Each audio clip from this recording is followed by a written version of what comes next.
Hello my dear students, कैसे हैं आप सब। आई होप आप सब अच्छे होंगे। तो हमने फर्स्ट चैप्टर कंप्लीट कर लिया है फ्रेंच रेवोल्यूशन, उसकी एक्सरसाइज भी कर ली है। आप उसको फेयर में कर लेना है और लर्न कर लेना है, ठीक है।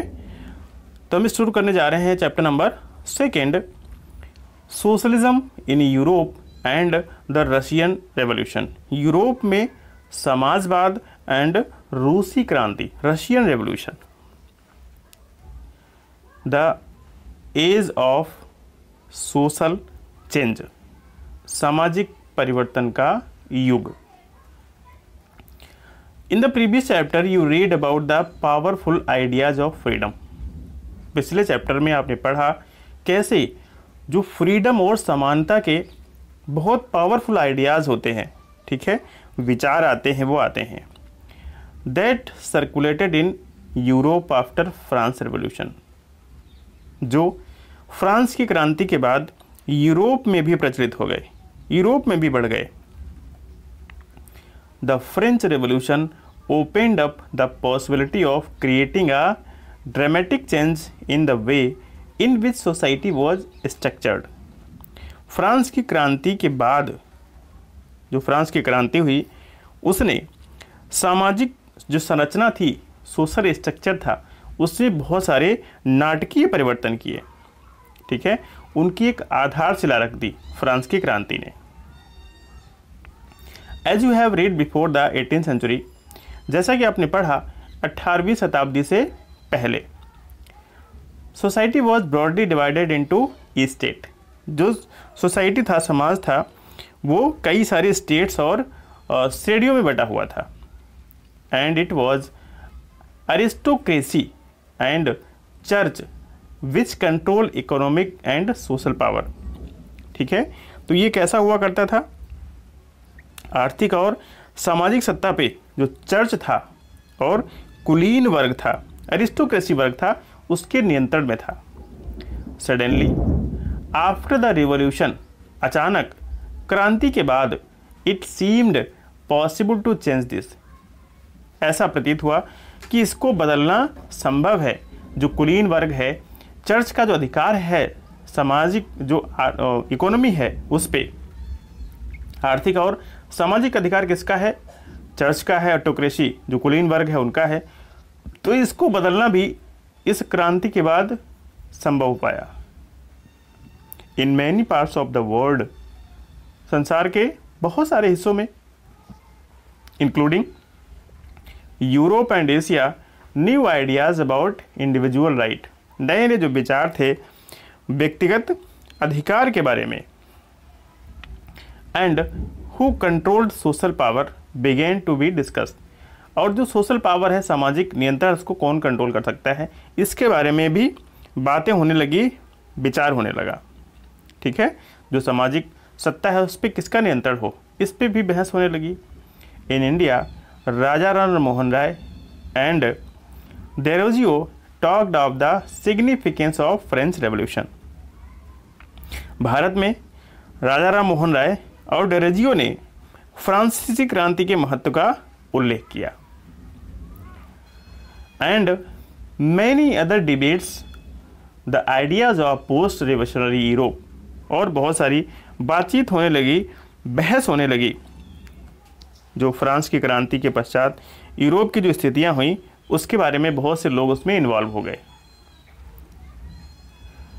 The development in the colonies in turn reshaped these ideas of social changes,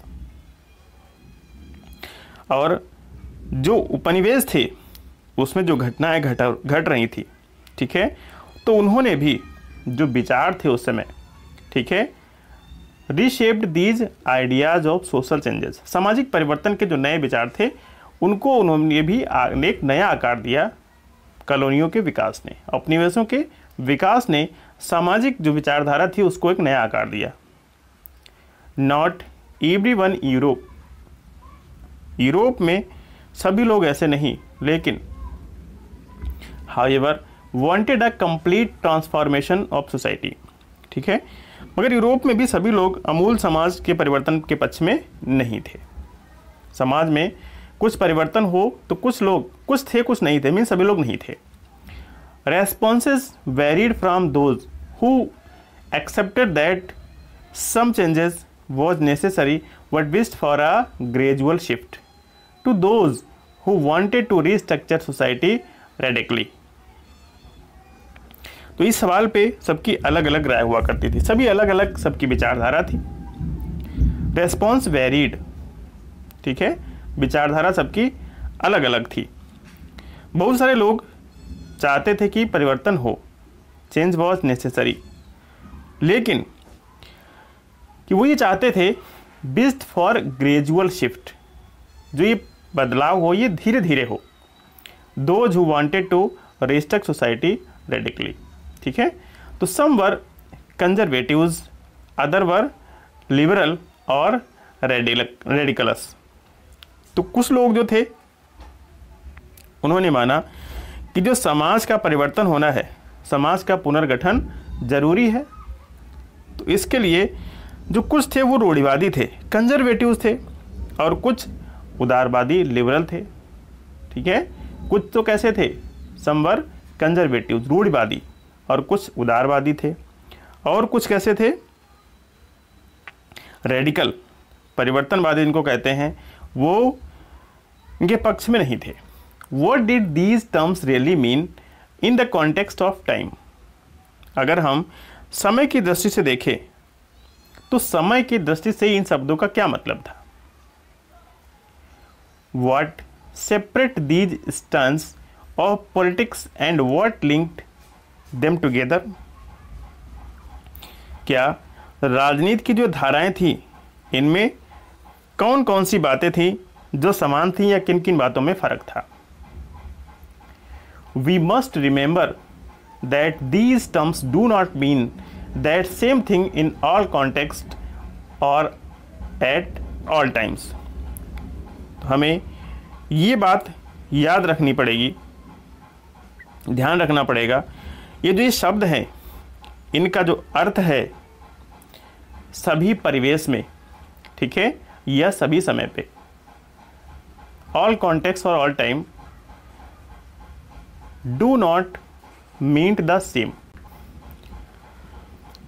We will look briefly at some of the important political traditions of the 19th century.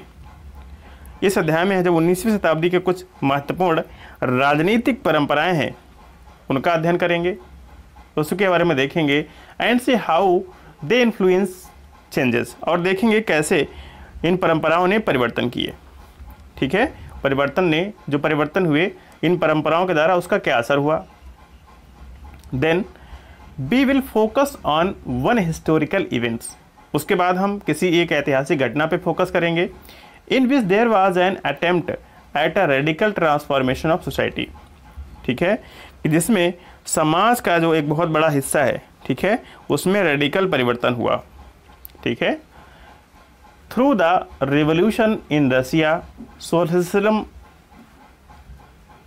socialism became one of the most significant and powerful idea to shape society in 20th century.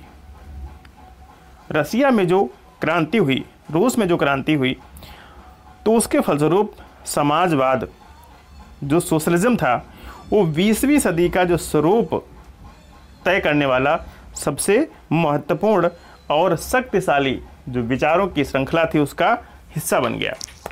क्या, socialism, समाजवाद, ठीक है. जो समाजवाद है वो सबसे महत्वपूर्ण हिस्सा बना 20वीं शताब्दी की जो विचारधारा थी उसका, ठीक है.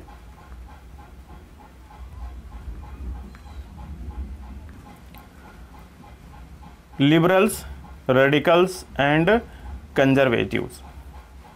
लिबरल्स उदारवादी, रेडिकल और रूढ़िवादी. One of the group which looked to change society were the liberal. एक समूह ऐसा था जो उदारवादियों का था, लिबरल का था. Liberal wanted a nation which tolerated all religion.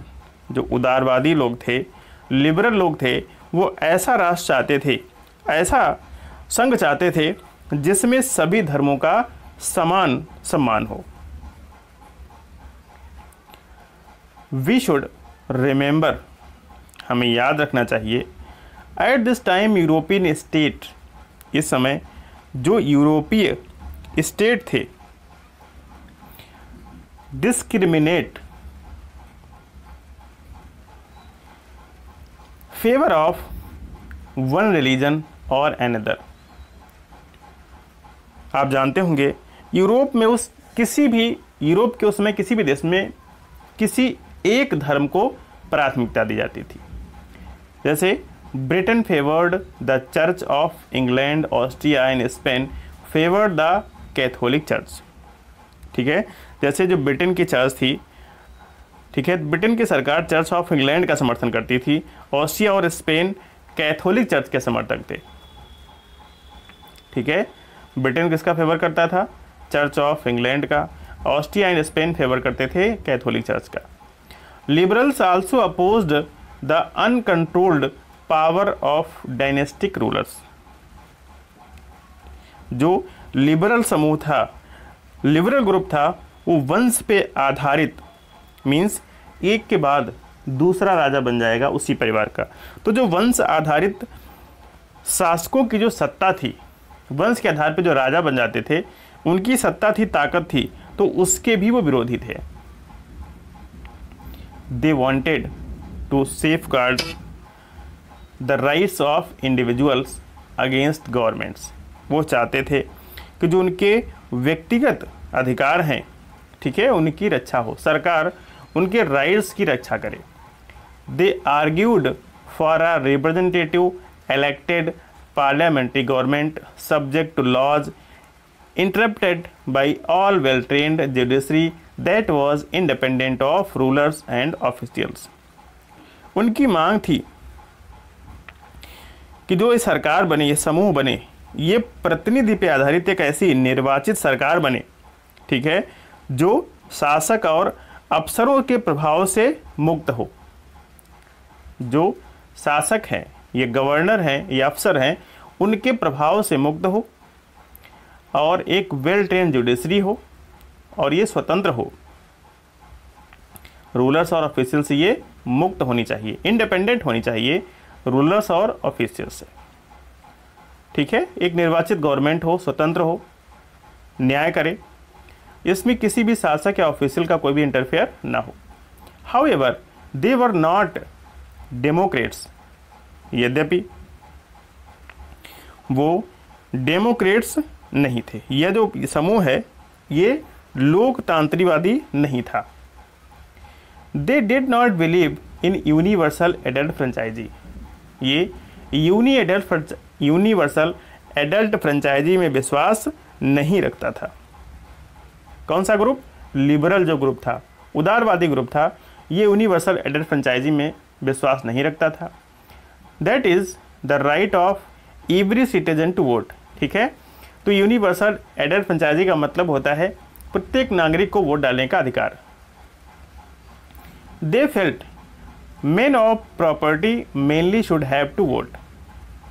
वो ऐसा मानते थे कि जो वोट का अधिकार है केवल जिनके पास प्रॉपर्टी है, संपत्ति है, उनको ही मिलना चाहिए। जिन पुरुषों के पास धन दौलत है, संपत्ति है, उनको ही वोट डालने का अधिकार मिलना चाहिए। They also did not want to vote for women. और वो ये नहीं चाहते थे कि महिलाओं को भी वोट डालने का अधिकार मिले।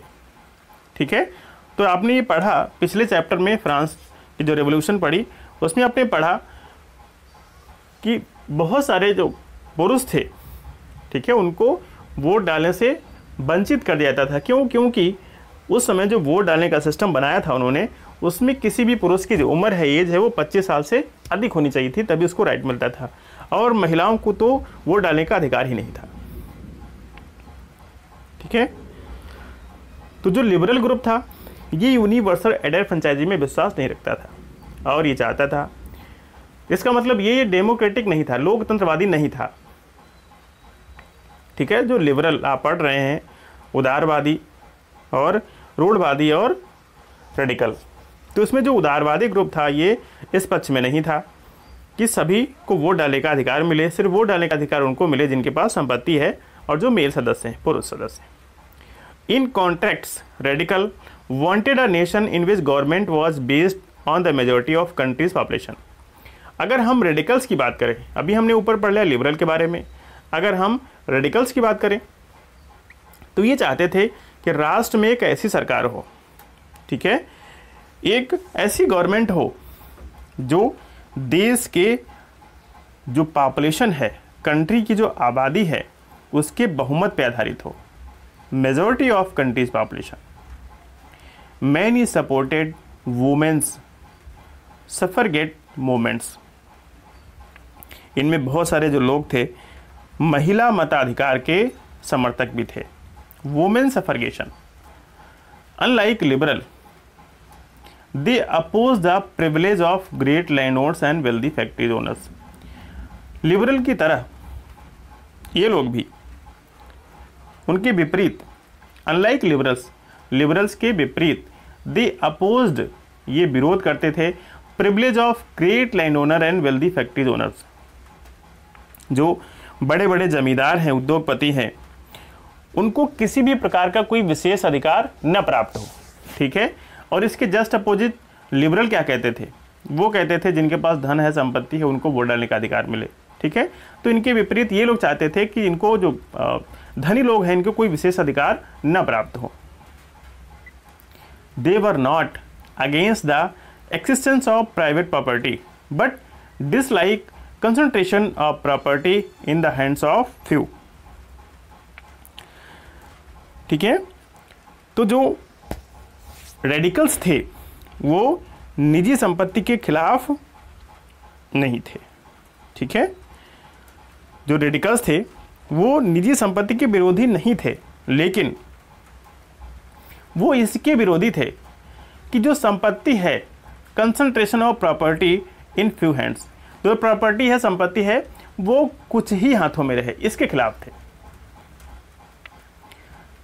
Conservation, conservatives were opposed to radical and liberals. जो रूढ़िवादी लोग थे ये रेडिकल और उदारवादी दोनों के ही खिलाफ थे, ठीक है। जो कंजर्वेटिव वर्ग था ये रेडिकल और लिबरल दोनों के विरोधी थे।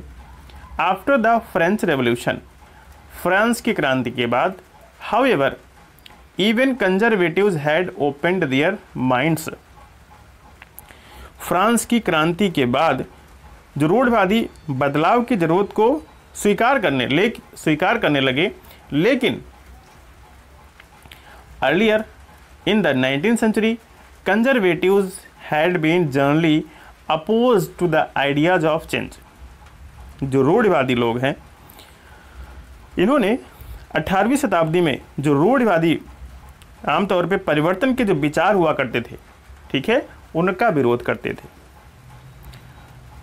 यद्यपि जो अभी बात हो रही है विचारों में परिवर्तन की, उसका सहयोग कर रहे हैं, लेकिन पहले जो विचार हुए रूढ़िवादियों के, उनका विरोध करते थे। बाई द 19th century, 19वीं शताब्दी आते आते, they accepted that some changes was inevitable. उन्होंने स्वीकार कर लिया कि जो कुछ परिवर्तन है वो आवश्यक है, but believe that the past had to be respected.